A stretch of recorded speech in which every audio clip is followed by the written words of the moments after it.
Shalom, my name is Adam, and I welcome you to the parable of the Vineyard. Every day, Yahweh is waking up a remnant, a group of people who are coming out of deceptions, realizing our walk is to consist of faith and obedience to His righteous commands.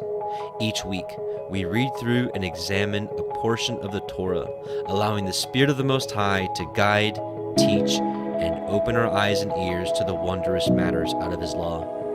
Join us as we seek to be refined by His Word, preparing ourselves for the return of our King of Kings, being faithful and obedient, walking in His way, truth, and life.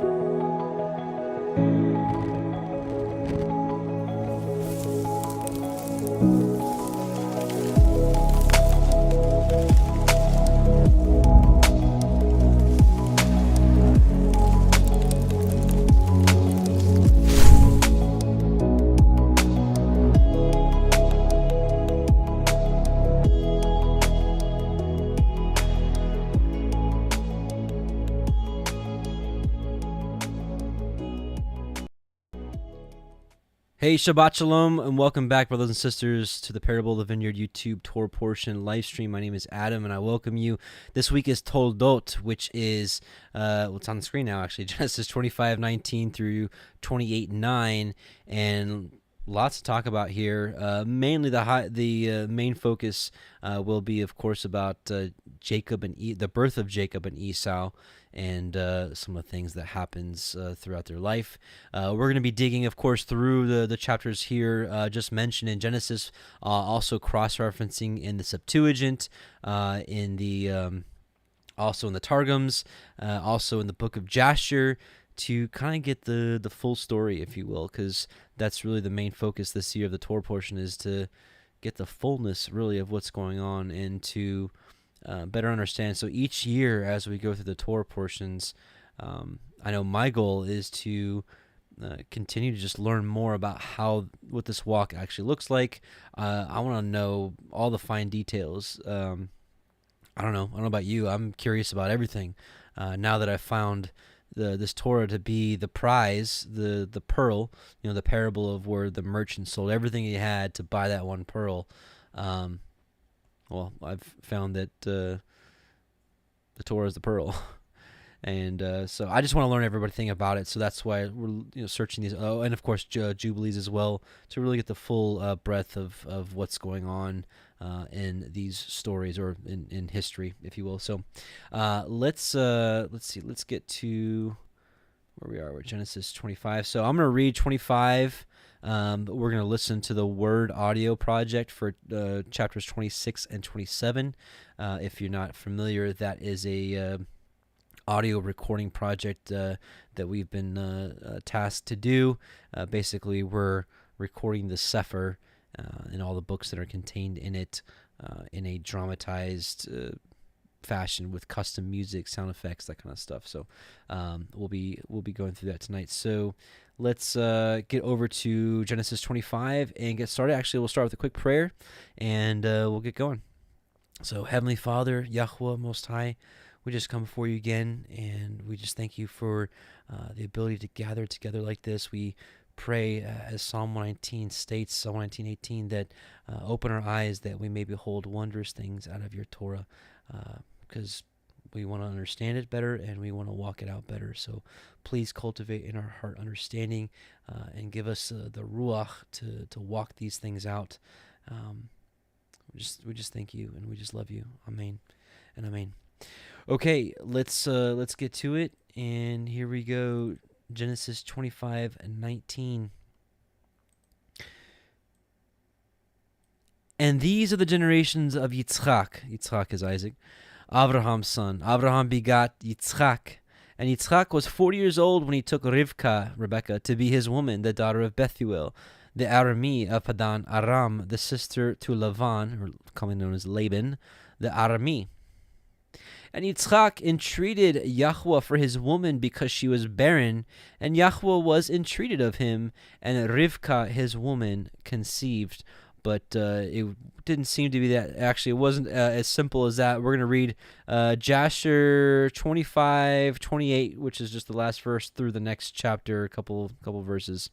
So this is Jasher chapter 25. Again, Jasher, the book of Jasher was mentioned 2 times in scriptures, once in Joshua 10:13 and the other in Samuel. I can't remember exactly which chapter in Samuel. You have to look it up for yourself. But this book was mentioned twice in that. So Jasher 25:28, and Rebekah, Rivkah, the daughter of Bethuel, the wife of Abraham's son Yitzchak, was barren in those days. She had no offspring. And Yitzchak dwelt with his father in the land of Canaan, and Yahweh was with Yitzchak. And Arphaxad, the son of Shem, the son of Noah, died in those days in the 48th year of the life of Yitzchak. And all the days of Arphaxad lived were 438 years, and he died. Now, chapter 26, we're going to read through verse 8. And in the 59th year of the life of Yitzchak, the son of Abraham, Rivkah, his wife, was still barren in those days.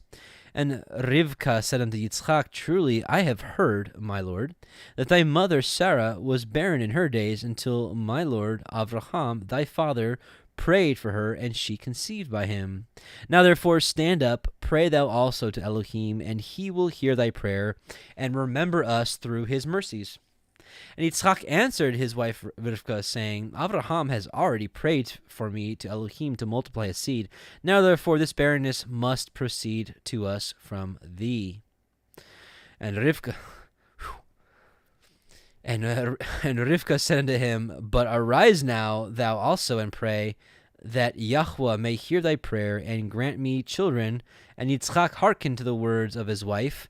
And Yitzchak and his wife rose up and went to the land of Moriah to pray there and to seek Yahweh. And when they had reached that place, Yitzchak stood up and prayed to Yahweh on account of his wife, because she was barren. Now let's back up for a second. It's interesting because as we read Torah, we see that one of the very first commands, when they left the garden was, that your desire will be to your husband, and he shall rule over you. We see it all throughout the scriptures that the man is the head of the household. But we also see that these great patriarchs listen to their wives. So this isn't like even though the man has the head, this isn't like whatever I say goes, and you have nothing to say. You have no say in this. That's not what this is about. We can see that this is a partnership here, and that the woman has things to contribute and has wisdom.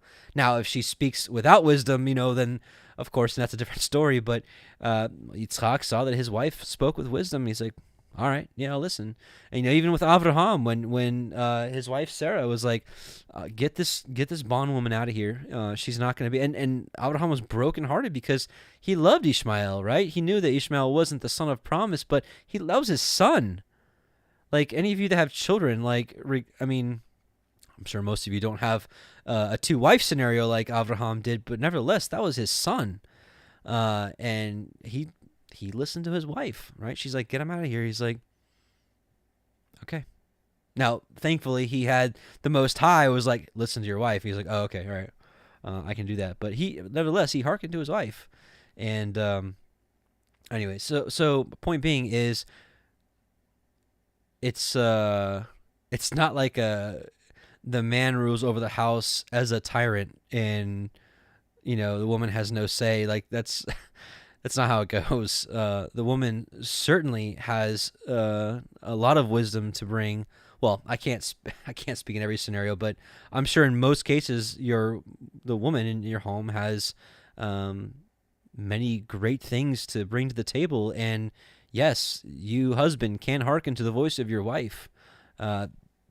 We see patriarchs much greater than you and I did. And anyways, so just an interesting point. And Yitzchak, because I've seen where people have taken this, I'm I rule the house, way too far into I rule the house and what I say goes and you have no say. And, it's just, I'm sure most of you aren't that way, but just in case you might have started to go that way now that you're following Torah and you're like, oh, see, wife, see what it says here. You're supposed to listen to me, right? Have some wisdom. And Yitzhak said, O Yahweh Elohim of heaven and earth, whose goodness and mercies fill the earth, thou who didst take my father from his father's house and from his birthplace, and didst bring him unto this land, and didst say unto him, to thy seed will I give the land, and thou didst promise him, and didst declare unto him, I will multiply thy seed as the stars of heaven, and as the sand of the sea. Now may thy words be verified, which thou didst speak unto my father. Let me also actually clean up what I just said. We also know that Adam listened to the voice of his wife, which was in opposition to the voice of the Most High, and that was extremely bad. So, have wisdom. Verse 7, For thou art Yahweh our Elohim, our eyes are toward thee to give us seed of men, as thou didst promise us. For thou art Yahweh our Elohim, and our eyes are directed toward thee only. And Yahweh heard the prayer of Yitzchak, the son of Abraham, and Yahweh was entreated of him, and Rebekah his wife conceived. So, again, this is why I like comparing these other books, because, I mean, did we learn a whole lot? I don't know, maybe. I think we picked up a few nuggets, because here all we get is that she was barren and he was entreated, right? And so, not saying that that's not enough here, but I want to know the whole story. I don't know about you, and so that's why these other books kind of fill in the holes, and it's just such a blessing. And the children struggled together within her, and she said, If it be so, why am I thus? And she went to inquire of Yahweh. And Yahweh said unto her, 2 nations are in your womb, and 2 manner of people shall be separated from your generation. And the one people shall be stronger than the other people, and the elder shall serve the younger. So now we're going to go back to Jasher. We're going to pick up where we left off and get the rest of the story. So verse 9, And in about 7 months after the children struggled together within her, and it pained her greatly that she was wearied on account of them. And she said to all the women who were then in the land, Did such a thing happen to you as it happened to me? And they said unto her, No. And she said unto them, Why am I alone in this amongst all the women that were upon the earth? And she went to the land of Moriah to seek Yahweh on account of this. And she went to Shem and Eber, his son, to make inquiries of them in this matter. And if, in case you weren't with us on the other portions, Shem, well, first it was Noah and Shem, and they basically had like the school of Yahweh. They were the teachers of Yahweh. And Noah eventually died, and Shem became the teacher of Yahweh. So she went to Shem and Eber, his son, to make inquiries of them in this matter, and that they should seek Yahweh in this thing respecting her. And she also asked Abraham to seek and inquire of Yahweh about all that had befallen her. And they all inquired of Yahweh concerning this matter, and they brought her word from Yahweh and told her, 2 children are in thy womb, and 2 nations shall rise from them, and 1 nation shall be stronger than the other, and the greater shall serve the younger. All right, so we'll go back to 25, and actually, for verse 23, I want to read a little bit of the Targums. So the Targums are the Aramaic translation, and we're going to read the first paragraph here in Toldot. Some interesting things here. These are the generations of Yitzchak bar Avraham, son of Avraham. And because the appearance of Yitzchak resembled the appearance of Avraham, the sons of men said, In truth, Avraham begot Yitzchak. So, because some of the people of the land doubted that Avraham could have a son at such an old age, him and Sarah, right? Sarah was way past childbearing days. Avraham was old as old, right? And so it said that Yitzchak looked like Avraham, and so the people were like, wow, in truth, this is Avraham's son, right? So pretty cool little nugget that we get in the Targums that we don't get anywhere else. And Yitzchak was the son of 40 years old when he took Rivkah, the daughter of Bethuel the Aramite, who was of Padan Aram, the sister of Laban the Aramite, unto him for a wife. And Yitzchak went to the mountain of worship, the place where his father had bound him, right? So the place where we talked about last week or 2 weeks ago, with the offering up of Isaac on Mount Moriah. So we went back to the same place. And Yitzchak in his prayer turned the attention of the Holy One. Blessed be he from that which he had decreed concerning him who had been childless. And he was enlarged, and Rivkah his wife was with child. And the children pressed in her womb as men doing battle. And she said, If this is the anguish of a mother, what then are children to me? And she went to the school of Shem Rabbah, so Rabbi Shem, or the teacher Shem, to supplicate mercy before Yahweh. We're going to skip this part and go down here. And Yahweh said to her, 2 peoples are in thy womb, and 2 kingdoms from thy womb shall be separated, and the one kingdom shall be stronger. Now listen to this. This is interesting. The one kingdom shall be stronger than the other, and the elder shall serve the younger, if the children of the younger will keep the commandments of the Torah. Bam. Right? Big nugget. Big nugget. Okay. Genesis 25:24. And when her days to be delivered were fulfilled, behold, there were twins in her womb. And the first came out red all over like a hairy garment, and they called his name Esau. And after that came out his brother, and his hand took hold on Esau's heel, and his name was called Yaakov, and Jacob. And Yitzchak was 80 years old when she bore them. And let's see. We'll read the Targums second. Now this is a little different. This is why I'm testing the Targums. This is an interesting little passage here. And the 270 days of her being with child were completed, 9 months, to bring forth, and behold, twins were in her womb, and the first came out forth wholly red as a garment of hair, and they called his name Esau, because he was born altogether complete, with the hair of the head and the beard. That's really interesting. And teeth and grinders. That would be if this is true, that'd be an interesting sight to see. And afterward came forth his brother, and his hand had hold on the heel of Esau, and they called his name Yaakov. And Yitzchak was a son of 6 years old when he begat them. All right, so let's keep going. So, I don't know. That's interesting. What if he did come out with already a beard and teeth? That'd be kind of weird. I mean, we saw in the book of Enoch that Noah came out speaking and praising to the Most High, and that his countenance literally lit up the entire house. So, anything can happen. Genesis 25:26, or 27. And the boys grew, and Esau was a cunning hunter, a man of the field, and Yaakov was an upright man, dwelling in tents. And Yitzchak loved Esau because he did eat of his venison, but Rivka loved Yaakov. So let's get some extra details in Jasher 26:17 through 18. And the boys grew up to their 15th year, and they came amongst the society of men. Esau was a designing and a deceitful man, and an expert hunter in the field. And Yaakov was a man perfect and wise, dwelling in tents, feeding flocks, and learning the instructions of Yahweh and the commands of his father and mother. And Yitzchak and the children of his household dwelt with his father Avraham in the land of Canaan, as Elohim had commanded them. Let's see. I think there's some more. We'll keep going. Okay. We'll keep going. All right. Genesis 25:29. And Yaakov sawed pottage, and Esau came from the field, and he was faint. And Esau said to Yaakov, feed me, I pray you, with that same red pottage, for I am faint. Therefore was his name called Edom. And Yaakov said, sell me this day your birthright. And Esau said, behold, I am at the point to die, and what profit shall this birthright do to me? And Yaakov sware to me this day. And he swore to him, and he sold his birthright unto Yaakov. Then Yaakov gave Esau bread and pottage of lentils, and he did eat and drink, and rose up, and went his way. Thus Esau despised his birthright. So let's reason with one another.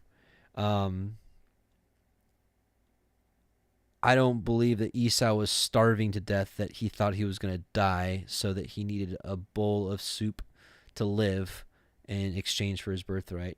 I believe that Esau thought he was really going to die. And there's something to this, and the book of Jasher tells us exactly what that is. And we're going to read that here in Jasher 27. And Esau at that time, after the death of Avraham, frequently went into the field to hunt.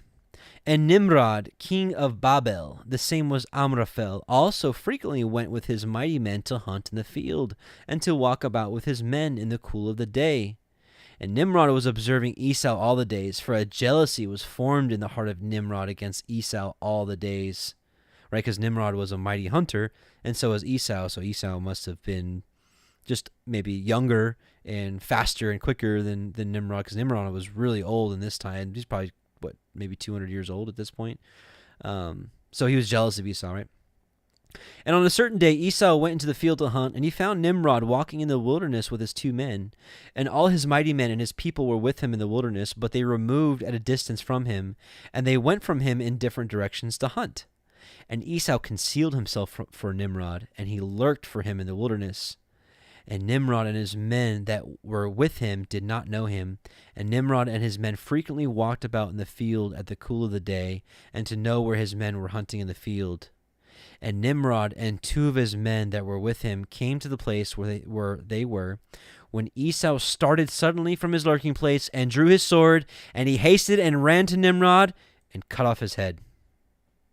And Esau fought a desperate fight with the 2 men that were with Nimrod, and when they called out to him, Esau turned to them, and he smote them to death with his sword. And all the mighty men of Nimrod who had left him to go into the wilderness heard the cry at a distance, and they knew the voices of those 2 men, and they ran to know the cause of it. And when they found their king and the 2 men that were lying with him dead in the wilderness, and when Esau saw the mighty men of Nimrod coming at a distance, he fled and thereby escaped.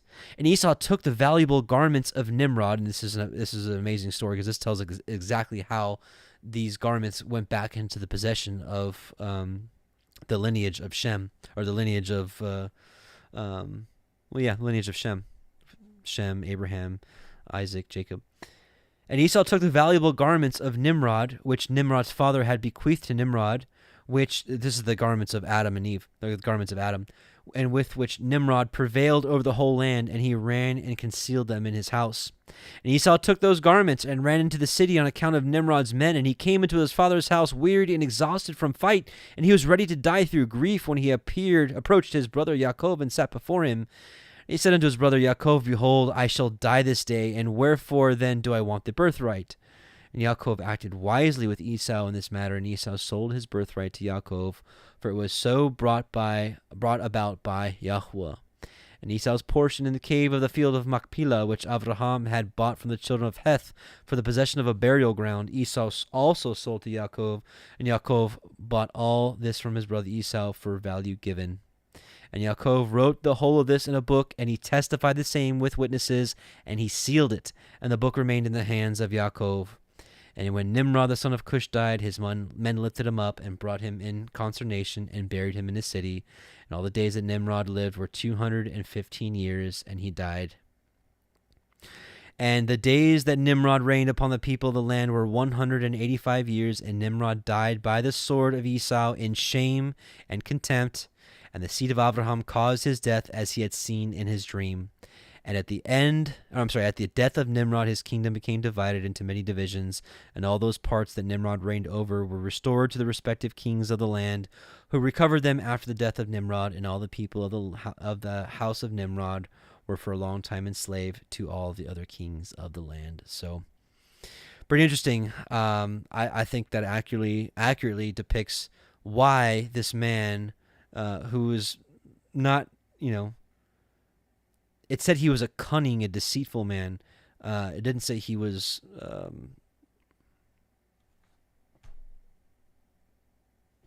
I don't know. I don't even want to use the wrong word. It didn't say he was like mentally challenged, or that he didn't know what he was doing. He was like a bumbling buffoon. It didn't say any of that.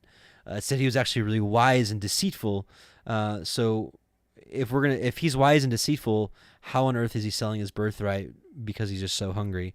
I believe that story is 100% true, and it actually tells us how the garments came back into possession, and why Esau was willing to sell his birthright, because he literally thought he was going to die. He thought that they were going to come get him and kill him.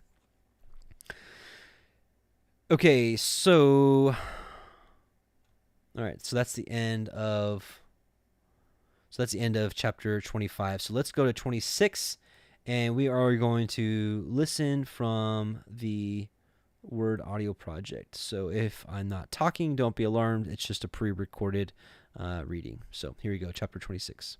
Dwell in the land which I shall tell you of. Sojourn in this land, and I will be with you, and will bless you. Stand by.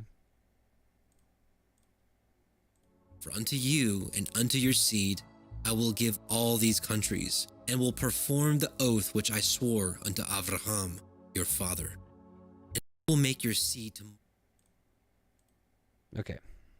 Bereshit, Genesis chapter 26. And there was a famine in the land, beside the first famine that was in the days of Abraham.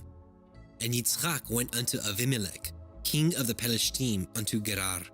And Yahweh appeared unto him and said, Go not down into Mitzrayim, dwell in the land which I shall tell you of.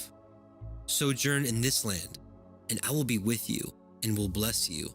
For unto you and unto your seed I will give all these countries, and will perform the oath which I swore unto Abraham your father. And I will make your seed to multiply as the stars of heaven, and I will give unto your seed all these countries, and in your seed shall all the nations of the earth be blessed, because that Abraham obeyed my voice, and did guard my watch, my commandments, my statutes, and my Torah. And Yitzchak dwelt in Gerar. And the men of the place asked him of his woman, and he said, She is my sister. For he feared to say, She is my woman, lest, said he, the men of the place should kill me for Rivkah, because she was fair to look upon. And it came to pass, when he had been there a long time, that Avimelech, king of the Pelishtim, looked out at a window and saw, and behold, Yitzchak was sporting with Rivkah his woman. And Avimelech called Yitzchak and said, Behold, of a surety she is your woman, and how said you, She is my sister? And Yitzchak said unto him, Because I said, Lest I die for her. And Avimelech said, What is this that you have done unto us? One of the people might lightly have lain with your woman, and you should have brought guiltiness upon us. And Avimelech charged all his people, saying, He that touches this man or his woman shall surely be put to death.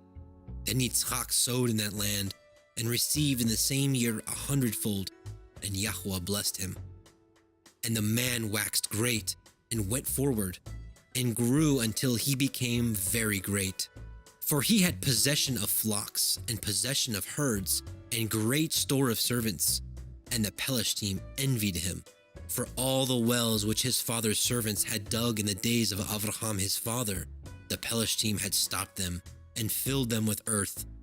And Avimelech said unto Yitzchak, Go from us, for you are much mightier than we. And Yitzchak departed thence, and pitched his tent in the valley of Gerar. And Yitzchak dug again the wells of water which they had dug in the days of Abraham his father. For the Pelishtim had stopped them after the death of Abraham, and he called their names after the names by which his father had called them. And Yitzchak's servants dug in the valley, and found there a well of springing water. And the herdsmen of Gerar did strive with Yitzchak's herdsmen, saying, The water is ours. And he called the name of the well Esek, because they strove with him. And they dug another well, and strove for that also. And he called the name of it Sitnah. And he removed from thence, and dug another well, and for that they strove not. And he called the name of it Rehoboth. And he said, For now Yahweh has made room for us, and we shall be fruitful in the land. And he went up from thence to Beer-sheva, and Yahweh appeared unto him the same night, and said, I am the Elohai of Abraham your father. Fear not, for I am with you, and will bless you, and multiply your seed for my servant Abraham's sake. And he built there an altar, and called upon the name of Yahweh, and pitched his tent there, and there Yitzchak's servants dug a well. Then Avimelech went to him from Gerar, and Achuzath, one of his friends, and Pichol, the chief captain of his army. And Yitzchak said unto them, Wherefore come ye to me, seeing ye hate me, and have sent me away from you? And they said, We certainly saw that Yahweh was with you. And we said, Let there be now an oath even betwixt us and you, and let us cut a covenant with you, that you will do us no hurt, as we have not touched you. And as we have done unto you nothing but good, and have sent you away in peace, you are now the blessed of Yahweh. And he made them a feast, and they did eat and drink. And they rose up early in the morning, and swore one to another. And Yitzchak sent them away, and they departed from him in peace. And it came to pass the same day that Yitzchak's servants came and told him concerning the well which they had dug, and said unto him, We have found water. And he called it Sheva. Therefore, the name of the city is Be'er Sheva unto this day. And Esau was 40 years old when he took to be his woman Yehudith, the daughter of LBRY the Hittite, and Basmat, the daughter of Elon the Hittite, which were in grief of mind unto Yitzchak and to Rivkah.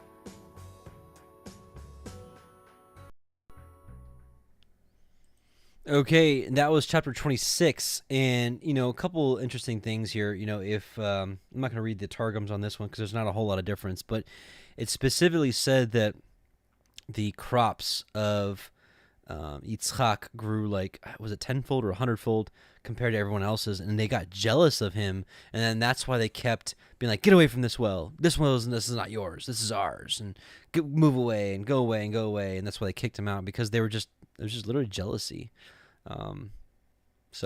Also, what's interesting is a lot of people that do not want to keep the Torah will quote Genesis 15, where it says, because Abraham believed Elohim and it was counted unto him for righteousness. So like, see, all we got to do is believe and it's counted unto us for righteousness. But we also have to take into consideration Genesis 26:5. It says, because Abraham obeyed my voice and did guard my watch, my commandments, my statutes, and my Torah. So yes, the Torah existed before Mount Sinai.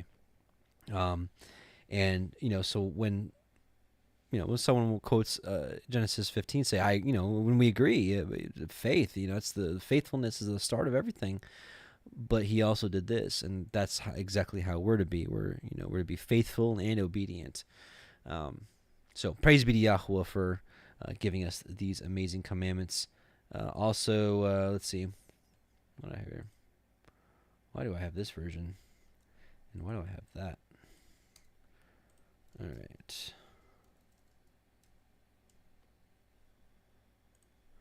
So yeah.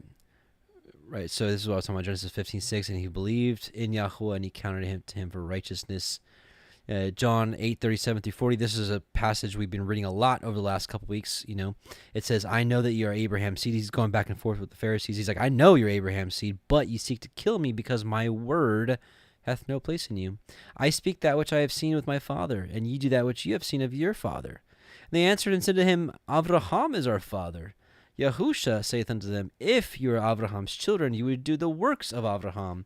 But now you seek to kill me, a man that hath told you the truth, the Torah, which I have heard of Elohim. This did not Abraham.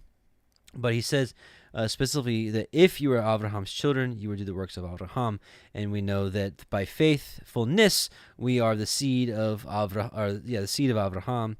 And so, if we're the children of Abraham, we should do the works of Abraham, right? So, and in comparing that again with here, that because Abraham obeyed my voice, did my guard, my watch, my commandments, my statutes, and my Torah.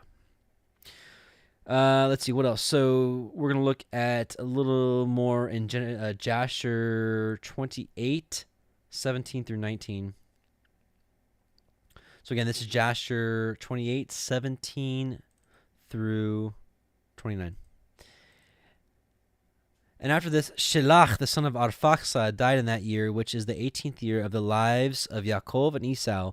And all the days that Shelach lived were 433 years, and he died. At that time, Yitzchak sent his younger son Yaakov to the house of Shem and Eber, and he learned the instructions of Yahweh. And Yaakov remained in the house of Shem and Eber for 32 years. And Esau his brother did not go, for he was not willing to go, and he remained in his father's house in the land of Canaan. And Esau was continually hunting in the fields to bring home what he could get. So did Esau all the days. And Esau was a designing and deceitful man, one who hunted after the hearts of men and inveigled them. What does that word mean? I'm sorry, I'm a simple guy. I don't know what inveigled means. To win over by coaxing, flattery, or artful talk. Okay. And Esau was a valiant man in the field, and in the course of time went as usual to hunt, and he came as far as the field of Seir, the same as Edom. And he remained in the land of Seir, hunting in the field 1 year and 4 months. And Esau there saw in the land of Seir the daughter of a man of Canaan, and her name was Jehudith, the daughter of BitChute, the son of Cepher, from the families of Heth, the son of Canaan. And Esau took her for a wife, and he came to her. 40 years old was Esau when he took her, and he brought her to Hebron, the land of his father's dwelling place, and he dwelt there. And it came to pass in those days, in the 110th year of the life of Yitzchak, that is in the 50th year of the life of Yaakov, and that year died Shem, the son of Noah. Shem was 600 years old at his death. And when Shem died, Yaakov returned to his father to Hebron, which is in the land of Canaan. And in the 56th year of the life of Yaakov, people came from Haran, and Rivka was told concerning her brother Laban, the son of Bethuel. For the life of Laban was barren in those days, and bare no children, and also all his handmaids bare none to him. And Yahweh afterward remembered Adinah, the wife of Laban, and she conceived and bare twin daughters.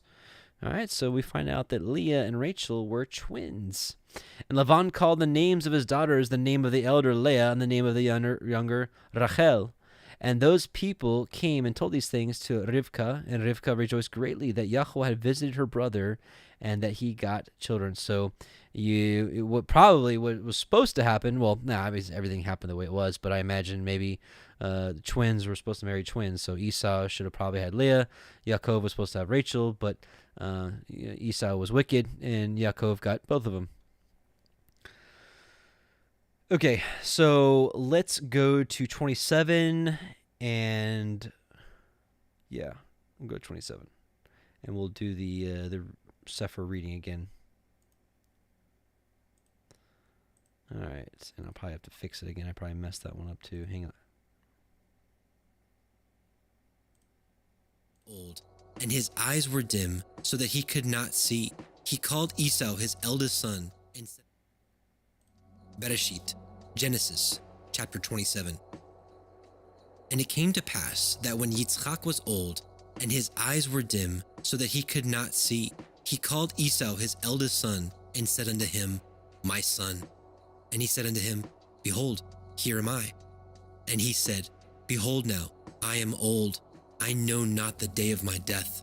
Now, therefore, take, I pray you, your weapons, your quiver and your bow, and go out to the field, and take me some venison, and make me savory meat such as I love, and bring it to me, that I may eat, that my soul may bless you before I die. And Rivka heard when Yitzchak spoke to Esau his son, and Esau went to the field to hunt for venison, and to bring it. And Rivka spoke unto Yaakov her son, saying, Behold, I heard your father speak unto Esau your brother, saying, Bring me venison, and make me savory meat, that I may eat. Now therefore, my son, obey my voice, according to that which I command you. Go now to the flock, and fetch me from thence 2 good kids of the goat, and I will make them savory meat for your father, such as he loves. And you shall bring it to your father, that he may eat, and that he may bless you before his death. And Yaakov said to Rivka his mother, Behold, Esau my brother is a hairy man, and I am a smooth man. My father perchance will feel me, and I shall seem to him as a deceiver, and I shall bring a curse upon me, and not a blessing. And his mother said unto him, Upon me be your curse, my son, only obey my voice, and go fetch me them. And he went, and fetched, and brought them to his mother, and his mother made savory meat, such as his father loved. And Rivka took goodly raiment of her eldest son Esau, which were with her in the house, and put them upon Yaakov her younger son. And she put the skins of the kids of the goats upon his hands, and upon the smooth of his neck. And she gave the savory meat and the bread which she had prepared into the hand of her son Yaakov. And he came unto his father and said, My father. And he said, Here I am. Who are you, my son? And Yaakov said unto his father, I am Esau, your firstborn. I have done according as you bade me. Arise, I pray you, sit and eat of my venison, that your soul may bless me. And Yitzchak said unto his son, How is it that you have found it so quickly, my son? And he said, Because Yahweh Elohika brought it to me. And Yitzchak said unto Yaakov, Come near, I pray you, that I may feel you, my son, whether you be my very son Esau or not. And Yaakov went near unto Yitzchak his father, and he felt him and said, "The voice is Yaakov's voice, but the hands are the hands of Esau." And he discerned him not, because his hands were hairy as his brother Esau's hands. So he blessed him. And he said, "Are you my very son Esau?" And he said, "I am." And he said, "Bring it near to me, and I will eat of my son's venison, that my soul may bless you." And he brought it near to him, and he did eat. And he brought him wine, and he drank. And his father Yitzchak said unto him, "Come near now, and kiss me, my son." And he came near and kissed him, and he smelled the smell of his raiment, and blessed him, and said, "See, the smell of my son, as the smell of the field which Yahweh has blessed. Therefore Elohim give you of the dew of heaven, and the fatness of the earth, and plenty of grain and wine. Let people serve you, and nations bow down to you. Be Lord over your brethren, and let your mother's sons bow down to you. Cursed be everyone that curses you, and blessed be he that blesses you." And it came to pass, as soon as Yitzchak had made an end of blessing Yaakov, and Yaakov was yet scarce gone out from the presence of Yitzchak his father, that Esau his brother came in from his hunting. And he also had made savory meat, and brought it unto his father, and said unto his father, "Let my father arise, and eat of his son's venison, that your soul may bless me." And Yitzchak his father said unto him, "Who are you?" And he said, "I am your son, your firstborn, Esau." And Yitzchak trembled very exceedingly, and said, "Who? Where is he that has taken venison, and brought it to me? And I have eaten of all before you came, and have blessed him. Yea, and he shall be blessed." And when Esau heard the words of his father, he cried with a great and exceeding bitter cry, and said unto his father, "Bless me." And he said, "Is not he rightly named Yaakov? For he has supplanted me these 2 times. He took away my birthright, and behold, now he has taken away my blessing." And he said, "Have you not reserved a blessing for me?" And Yitzchak answered and said unto Esau, "Behold, I have made him your lord, and all his brethren have I given to him for servants, and with grain and wine have I sustained him. And what shall I do now unto you, my son?" And Esau said unto his father, "Have you but one blessing, my father? Bless me, even me also, O my father." And Esau lifted up his voice and wept. And Yitzchak his father answered and said unto him, "Behold, your dwelling should be the fatness of the earth, and the dew of heaven from above. And by your sword shall you live, and shall serve your brother. And it shall come to pass, when you shall have the dominion, that you shall break his yoke from off your neck." And Esau hated Yaakov because of the blessing wherewith his father blessed him. And Esau said in his heart, "The days of mourning for my father are at hand. Then will I slay my brother Yaakov." And these words of Esau her elder son were told to Rivkah. And she sent and called Yaakov her younger son, and said unto him, "Behold, your brother Esau, as touching you, comforts himself, purposing to kill you. Now therefore, my son, obey my voice, and arise. Flee to Lavan my brother, to Haran, and tarry with him a few days, until your brother's anger turn away from you, and he forget that which you have done to him. Then I will send and fetch you from thence. Why should I be deprived also of you both in one day?" And Rivkah said to Yitzchak, "I am weary of my life because of the daughters of Heth. If Yaakov take a woman of the daughters of Heth, such as these which are the daughters of the land, what good shall my life do me?" Okay, so chapter 27, and the one of the interesting reasons I like putting the word audio on here for you.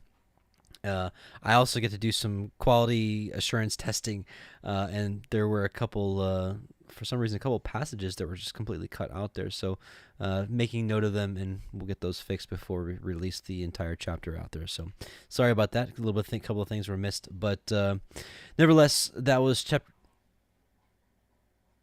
27. Couple things I want to talk about. Actually, it's really in the Targums. I want I'm gonna share that with you. Let's see. Let's go down to. We're just basically gonna read chapter 27 in the Targums. There's a couple things that are interesting in here. Yeah. Okay, so this is the Aramaic Targum version of Genesis 27. And it was when Yitzchak was old and his eyes were darkened from seeing, because, and this is interesting, last year, this time last year, when we did week 6, I asked the question, and I was like, why are Yitzchak's eyes dim, but someone like Moshe's eyes were never dim? He was 120 years old, and his eyes were never dim. So, interestingly enough, this year answered that question. If you're with me last year, you might remember I posed that question. Well, this year it got answered by reading the Targum, so it's kind of cool. And it was when Yitzchak was old and his eyes were darkened from seeing, because when his father was binding him, he had seen the throne of glory, and from that time his eyes had begun to darken. That he called Esau his elder son on the 14th of Nisan, so the 14th day of the first month, so Passover. And he said to him, "My son, behold, this night they on high praise Yahweh of the world, and the treasuries of the dew are opened on it." And he said, "Behold, I am." And he said, "Behold now, I am old. I know not the day of my death, but now take thy weapons, thy quiver, and thy bow, and go forth into the field, and take me venison, and make me food such as I love, and bring it to me, and I will eat, that my soul may bless thee before I die." And Rivka heard by the Holy Spirit as Yitzchak spake with his son, as Yitzchak spake with Esau his son, and Esau went to the field to take venison to bring it. And Rivka spake with Yaakov her son, saying, "Behold, this night those on high praise Yahweh of the world, and the treasuries of the dew are opened in it. I have heard thy father speaking with Esau thy brother, saying, Bring me venison, and make me food, and I will bless thee in the presence of Yahweh before I die.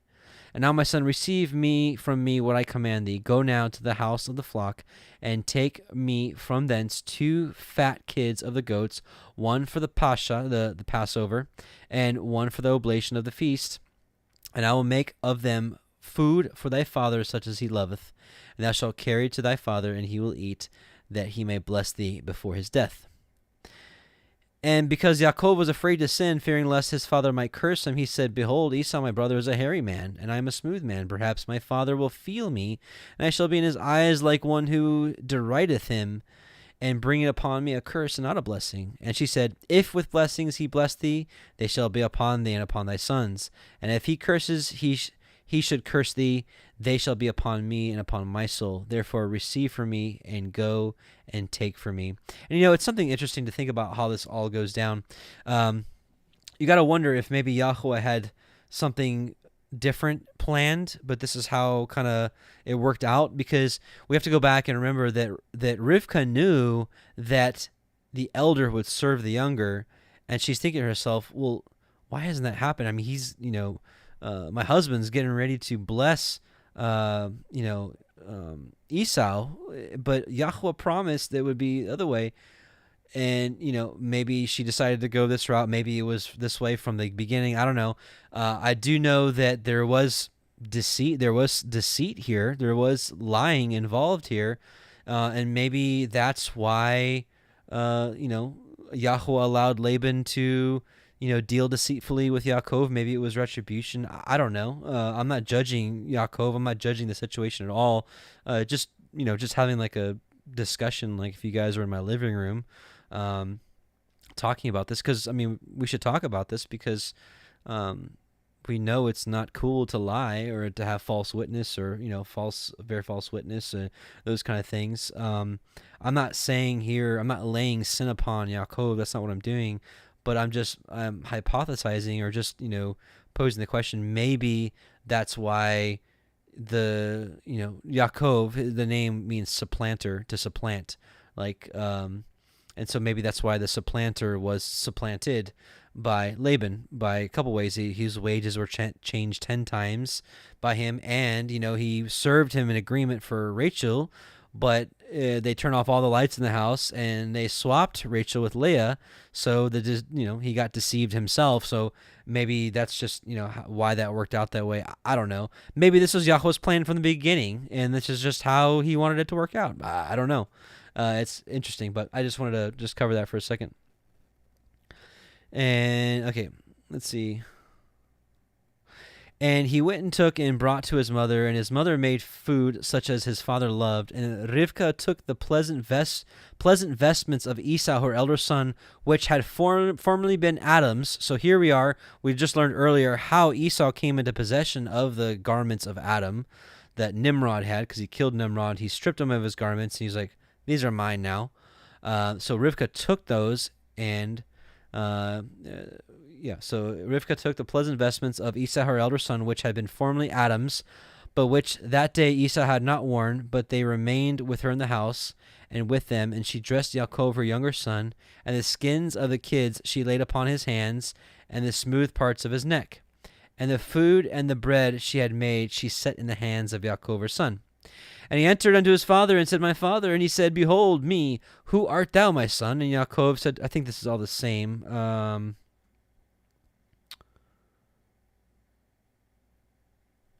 This is all the same. Here this is different. And he said, Draw near, and I'll eat of my son's venison, that my soul may bless thee. And he approached him, and he ate, and he had no wine, but an angel prepared it for him from the wine which had been kept in its grapes from the days of the beginning of the world. We saw very similar stuff with the binding of Isaac, with the ram that had been prepared from the beginning of the world. And he gave it into Yaakov's hand, and Yaakov brought it to his father, and he drank. And Yitzchak, his father, said, Draw near now, and kiss me, my son. And Yaakov drew near and kissed him. And he smelled the smell of his vestments, because he smelled the garment of Adam, and blessed him and said, See, the smell of my son is as the smell of the fragrant incense, which is to be offered in the mountain of the house of the sanctuary, which shall be called a field which Yahweh hath blessed, and that he hath chosen, that therein his Shekinah might dwell. Therefore the word of Yahweh give thee of the good dew. Okay, this is the same blessing. Okay, we'll keep going.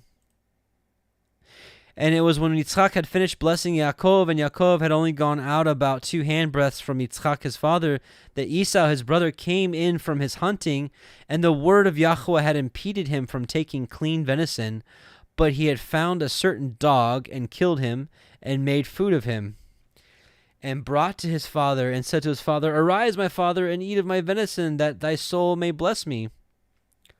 And Yitzchak his father said to him, Who art thou? And he said, I am thy firstborn, Esau.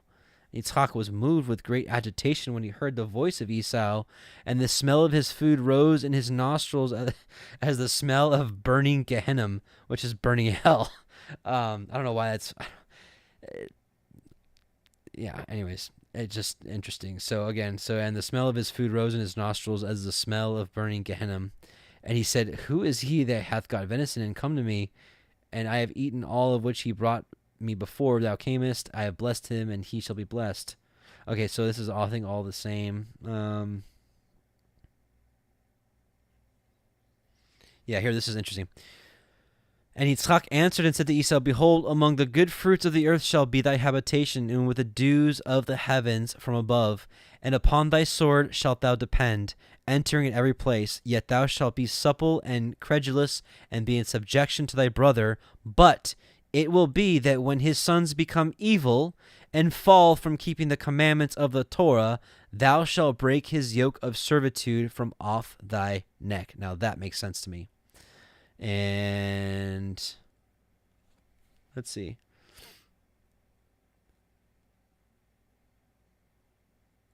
Yeah, this is all the same. Okay, we'll pause there. We'll go back to.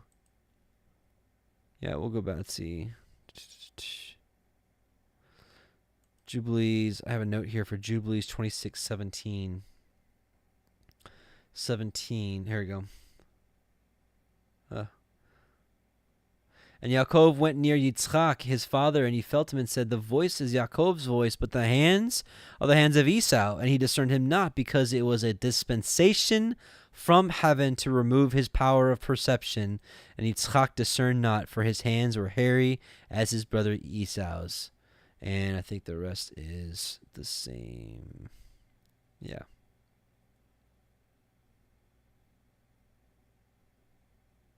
Yeah. Same. Okay, the rest was the same. I just wanted to point that out in Jubilees because I thought it was pretty interesting. And we're also going to read. Okay, so now we're going to go to Genesis 28. We're going to finish with, let's see, I think we just go to verse 9. Is it verse 9 or verse 8? Okay, Genesis 28:1. And Yitzchak called El Yaakov and blessed him and charged him and said to him, You shall not take a woman of the daughters of Canaan. Arise, go to Padan Aram, to the house of Bethuel, your mother's father, and take you a woman from thence of the daughters of Laban, your mother's brother. And El Shaddai bless you and make you fruitful and multiply you, that you may be a multitude of people, and give you a blessing of Abraham to you, and to your seed with you, that you may inherit the land wherein you are a stranger, which Elohim gave unto Abraham. And Yitzchak sent away Yaakov, and he went to Padan Aram, unto Laban, son of Bethuel, the Arami, the brother of Rivka, Yaakov, and Esau's mother. Okay, yeah, we're reading till verse 9. And when Esau saw that Yitzchak had blessed Yaakov and sent him away to Padan Aram to take him a woman from thence, and that as he blessed him, he gave him a charge, saying, You shall not take a woman of the daughters of Canaan. And that Yaakov obeyed his father and his mother, and was gone to Padan Aram. And Esau, seeing that the daughters of Canaan pleased not Yitzchak his father, then went Esau unto Ishmael, and took unto the women which he had Machalath, the daughter of Ishmael, Abraham's son, sister of Nevaiot, to be his woman. And that's the end of the portion. But I want to read kind of a prep for next week, because he actually wasn't sent to, he was sent to go get a wife, right? But he brought betrothal gifts, because let's just be honest here, Yitzchak, Jacob's father, was not a poor man. He was a very rich man.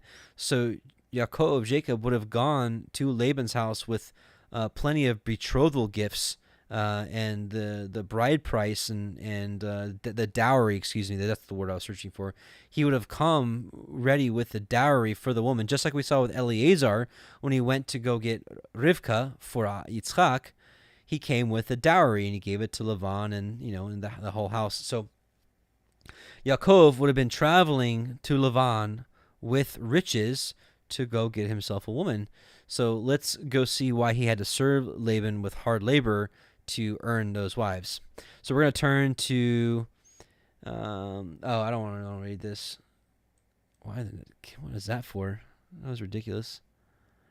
Let's go to Jasher 29, 12 through 41. And when Esau saw that Yaakov had fled and escaped from him, that Yaakov had cunningly obtained the blessing, then Esau grieved exceedingly, and he was also vexed at his father and mother. And he rose up and took his wife, and went away from his father to the land of Seir, that he dwelt there. And Esau there saw a woman amongst the daughters of Heth, whose name was Bosmat, the daughter of Elon the Hittite. He took her for a wife in addition to his first wife, and Esau called her name Adah, saying, blessing in that time had passed from him. And Esau dwelt in the land of Seir 6 months without seeing his father and mother. And afterward Esau took his wives and rose up and returned to the land of Canaan. And Esau placed his 2 wives in his father's house in Hebron. And the wives of Esau vexed and provoked Yitzchak and Rebekah with their works, for they walked not in the ways of Yahweh, but served their fathers' gods of wood and stone, as their father had taught them, and they were more wicked than their father. And they went according to the evil desires of their hearts, and they sacrificed and burnt incense to the Baalim. And Yitzchak and Rivka became weary of them. And Rivka said, I am weary of my life because of the daughters of Heth. If Yaakov take a wife of the daughters of Heth, such as these which are the daughters of the land, what good then is my life unto me? And in those days Adah, the wife of Esau, conceived and bare him a son. And Esau called the name of that son that was born unto him Eliphaz. And Esau was 65 years old when she bare him. And Ishmael, the son of Abraham, died in those days, in the 64th year of the life of Yaakov. And all the days that Ishmael lived were 137 years, and he died. And when Yitzchak heard that Ishmael was dead, and he mourned for him, and Yitzchak lamented over him many days. And at the end of 14 years of Yaakov's residing in the house of Eber, Yaakov desired to see his father and mother, and Yaakov came to the house of his father and mother to Hebron. And Esau had in those days forgotten what Yaakov had done to him in having taken the blessing from him in those days. And when Esau saw Yaakov coming to his father and mother, he remembered what Yaakov had done to him, and he was greatly incensed against him, and he sought to slay him. And Yitzchak the son of Abraham was old and advanced in days, and Esau said, Now my father's time is drawing nigh that he must die, and when he shall die, I will slay my brother Yaakov. And this was told to Rivkah, and she hastened and sent and called for Yaakov her son. And she said unto him, Arise, go, and flee to Haran to my brother Laban, and remain there for some time until thy brother's anger be turned from thee, and then thou shalt come back. And Yitzchak called unto Yaakov and said to him, Take not a wife from the daughters of Canaan, for thus did our father Abraham command us according to the word of Yahweh which he had commanded him, saying, Unto thy seed will I give this land, if thy children keep my covenant that I have made with thee. Then I also will perform to thy children that which I have spoken unto thee, and I will not forsake them. Now therefore, my son, hearken to my voice to all that I shall command thee, and refrain from taking a wife from amongst the daughters of Canaan. Arise, go to Haran, to the house of Bethuel, my mother's father, and take unto thee a wife from there from the daughters of Laban, thy mother's brothers. Therefore take heed lest thou should forget Yahweh thy Elohim and all his ways in the land to which thou goest, and shouldst get connected with the people of the land, and pursue vanity, and forsake Yahweh thy Elohim. But when thou comest to the land, serve there Yahweh, and do not turn to the right or to the left from the way which I commanded you, and which thou didst learn. And may the Almighty, the El Shaddai, grant thee favor in the sight of the people of the earth, and that thou mayest take there a wife according to thy choice, one who is good and upright in the ways of Yahweh. And may Elohim give unto thee and thy seed the blessing of thy father Abraham, and make thee fruitful and multiply thee, and mayest thou become a multitude of people in the land whither thou goest. And may Elohim cause thee to return to this land, the land of thy father's dwelling, with the children and with great riches, with joy and with pleasure. And Yitzchak finished commanding Yaakov and blessing him, and he gave him many gifts, right? So here we go. And he gave him many gifts, together with silver and gold, and he sent him away. And Yaakov hearkened to his father and mother. He kissed them, and arose and went to Padan Aram. And Yaakov was 77 years old when he went out from the land of Canaan, from Beersheba. So again, this is the beauty of the book of Jasher. It fills in all the holes for us of the timeline of how all this went down. And when Yaakov went away to go to Haran, Esau called unto his son Eliphaz, and secretly spoke unto him, saying, Now hasten, take thy sword in thy hand, and pursue Yaakov, and pass before him in the road, and lurk for him, and slay him with thy sword in one of the mountains, and take all belonging to him, and come back. And Eliphaz, the son of Esau, was an active man and an expert with the bow, as his father had taught him. And he was a noted hunter in the field and a valiant man. And Eliphaz did as his father had commanded him. And Eliphaz was at that time 13 years old. And Eliphaz rose up and went and took 10 of his mother's brothers with him and pursued Yaakov. And he closely followed Yaakov, and he lurked for him in the border of the land of Canaan, opposite to the city of Shechem. And Yaakov saw Eliphaz and his men pursuing him, and Yaakov stood still in the place in which he was going in order to know what this was, for he did not know the thing. And Eliphaz drew his sword, and he went on advancing, and he and his men toward Yaakov. And Yaakov said unto them, What is to do with you that you have come hither? And what meaneth it that you pursue with your swords? And Eliphaz came near to Yaakov, and he answered and said to him, Thus did my father command me, and now therefore I will not deviate from the orders which my father gave me. And when Yaakov saw that Esau had spoken to Eliphaz to employ force, Yaakov then approached and supplicated Eliphaz and his men, saying to him, Behold, all that I have, and which my father and mother gave unto me, that take unto thee, and go from me, and do not slay me, and may this thing be accounted unto thee a righteousness. And Yahweh caused Yaakov to find favor in the sight of Eliphaz, the son of Esau, and his men. And they hearkened to the voice of Yaakov, and they did not put him to death. And Eliphaz and his men took all belonging to Yaakov, together with the silver and the gold that he had brought with him from Beersheba. They left him nothing. And Eliphaz and his men went away from him, and they returned to Esau, to Beersheba, and they told him all that had occurred with them to Yaakov. And they gave him all that they had taken from Yaakov. And Esau was indignant at Eliphaz his son, and at his men that were with him, because they had not put Yaakov to death. And they answered and said to Esau, because Yaakov supplicated us in this matter not to slay him, our pity was excited towards him, and we took all belonging to him and brought it unto you. And Esau took all the silver and gold which Eliphaz had taken from Yaakov, and he put them into his house. Anyways, okay. So that's why when he gets to Laban's house, he shows up empty-handed, and he's got to work for them as opposed to just coming with the betrothal price and the dowry which his father gave him to go get his wife, but didn't work out that way. So just wanted to give you the prep for that, because next week that'll make a little more sense when we get into week 7. Again, why he had to work for it and all that kind of stuff. So anyways, that is week 6 of the Torah portions, Toldot. I pray it was a blessing for you. Most importantly, I pray it was a blessing for the Most High, that we as people coming together and studying His Torah in this late hour of time. And may He continue to open our eyes that we may see His truth and be changed by it and hearken to it and obey it. So let's pray. Heavenly Father, Yahuwah, we just come before you in Yahusha's name. We thank you for your word. We thank you for giving us so many resources to study your word in these last days. And we just bless you, and we just thank you for all you do. We thank you for Shabbat, and may you bless all of our Shabbats today. And we just bless you. Amen. Amen.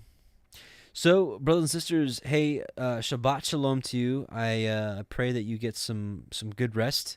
And we'll do the blessing, and we'll do the Song of Moshe, and we will finish this week. So, Yevarechecha Yahuwah ve'yishmerecha Ya'er Yahuwah panav elecha ve'yasem lecha shalom. Yahweh will bless you and keep you. Yahweh will make his face shine upon you and be gracious unto you. Yahweh will lift up his countenance upon you and give you shalom. So, brothers and sisters, Shabbat shalom to you. And did I miss a verse in singing the Hebrew? Let me do it again, just in case I missed it. Yevarechecha Yahuwah ve'yishmerecha. I did. Ya'er Yahuwah panav elecha v'chuneka Yisa Yahuwah panav elecha ve'yasem lecha shalom. Shabbat shalom, brothers and sisters. Rest well, and we'll see you next week.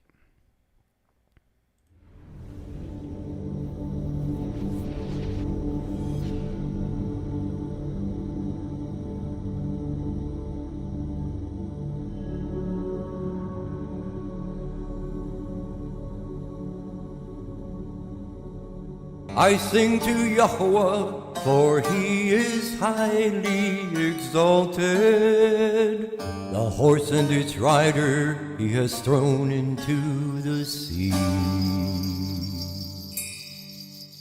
Yah is my strength and song, and he has become my deliverance.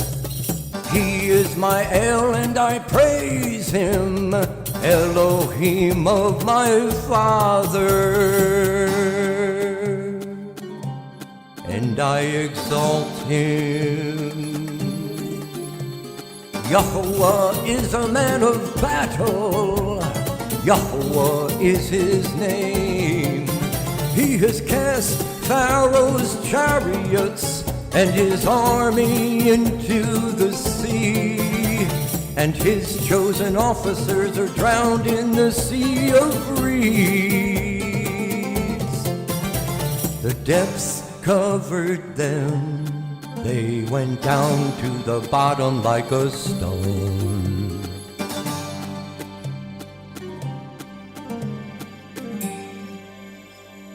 Your right hand, O Yahuwah, has become great in power. Your right hand, O Yahuwah, has crushed the enemy. And in the greatness of your excellence, you pulled down those who rose up against you. You sent forth your wrath, it consumed them like stubble. And with the wind of your nostrils, the waters were heaped up. The floods stood like a wall, the depths became stiff in the heart of the sea. The enemy said, I pursue, I overtake, I divide the spoil, my being is satisfied on them. I draw out my sword, my hand destroys them. You blew with your wind, the sea covered them, they sank like lead in the mighty waters. Who is like you, O Yahweh, among the mighty ones? Who is like you, great in Kodeshah, awesome in praises, working wonders? You stretched out your right hand, the earth swallowed them. In your kindness, you led the people whom you have redeemed. In your strength, you guided them to your Kodesh dwelling. Peoples heard, they trembled, anguish gripped the inhabitants of Pelasheth. Then the chiefs of Edom were troubled, the mighty men of Moab. Trembling grips them, all the inhabitants of Canaan melted. Fear and dread fell on them by the greatness of your arm. They are as silent as a stone. Until your people pass over, O Yahuwah. Until the people whom you have bought pass over.